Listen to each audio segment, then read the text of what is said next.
नमस्कार, मी नीलम जगताप साबळे. सर्व प्रेक्षकांना जय महाराष्ट्र. आता घेऊयात राजकारणातल्या बातम्यांचा वेगवान आढावा.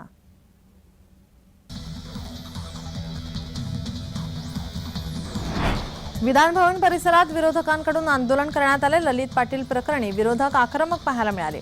ललित पाटीलला संरक्षण देणाऱ्या मंत्र्यांवर कारवाई करण्याची विरोधकांकडून मागणी केली गेली आहे.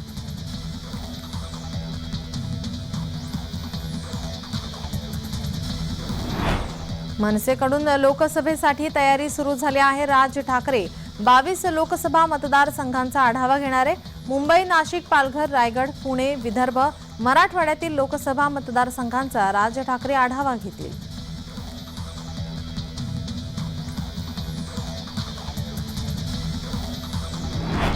नाशिक पोलीस सलीम कुत्ताची चौकशी करणार. नाशिक पोलिसांचे पथक लवकरच येरवडा कारागृहात जाणार असल्याची माहिती समोर येते. सुधाकर बडगुजर यांची चौकशी सध्या सुरू आहे. बडगुजर आणि सलीम कुत्ता यांच्या संबंधाची चौकशी होणार आहे.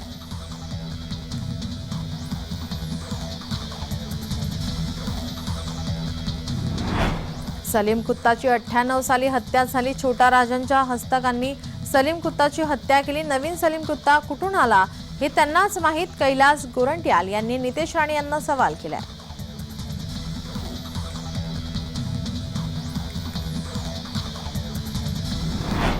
लाचलुचपत प्रतिबंधक विभागाकडून सुधाकर बडगुजर यांना नोटीस पाठवण्यात आली. नगरसेवक असताना पदाचा गैरवापर केल्याचा ठपका त्यांच्यावर ठेवण्यात आलाय.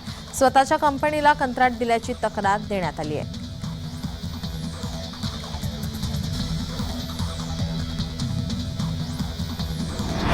हक्काच्या मागण्यांसाठी आदिवासींकडून बिराड मोर्चा काढण्यात आला.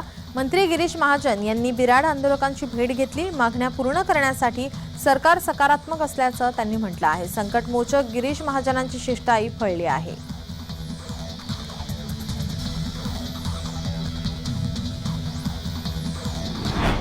मागच्या 2.5 वर्षात संवादाची कोणाला सवय नव्हती. काही लोक फक्त फेसबुक लाईव्ह करायचे. उद्योगमंत्री उदय सामंत यांनी उद्धव ठाकरे यांना टोला लगावलाय.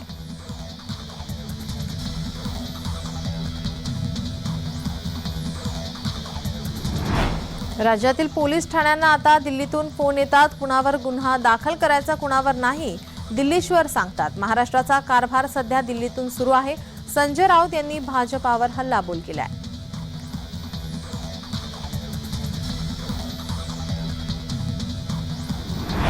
नागपूरच्या कंपनी स्फोटावर अधिवेशनात चर्चा झाली. कंपनी मालकावर 302चा गुन्हा दाखल करा, विजय वडेट्टीवारांनी अधिवेशनात मागणी केली. तर मृतांच्या नातेवाईकांना 50 लाखांची मदत द्या अशी मागणी अनिल देशमुख यांनी केली.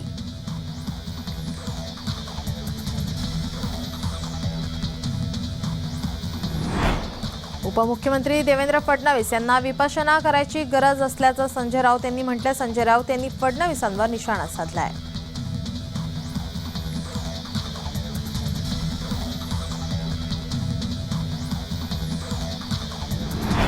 सातत्यानं भूमिका बदलणारे अनेक पक्ष राज्यात आहेत. लढाईची वेळ आली की वेगळी भूमिका घेतात. संजय राऊत यांनी मनसेला टोला लगावलाय.